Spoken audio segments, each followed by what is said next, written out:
Hello everyone, hey, in this video we are going to discuss how to enable dark mode on YouTube desktop application on Windows 11. So with that being said, let's get started. On Windows 11, you can simply install PWA version of YouTube application. So I already have a video on it, so I'll provide the video link in the I button, or you will get the video link in the description box.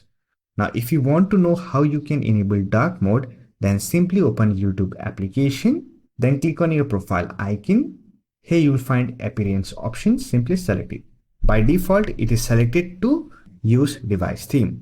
However, if you have not selected dark theme for your Windows operating system, then you can individually enable dark mode on YouTube application. For that, simply select dark theme and it will reload the application in dark mode. So that's it. This is how you can enable dark mode on YouTube desktop application. I hope this video was helpful to you. If you found this video helpful, give it a like and subscribe to the channel for more videos like this. Bye for now. See you next video.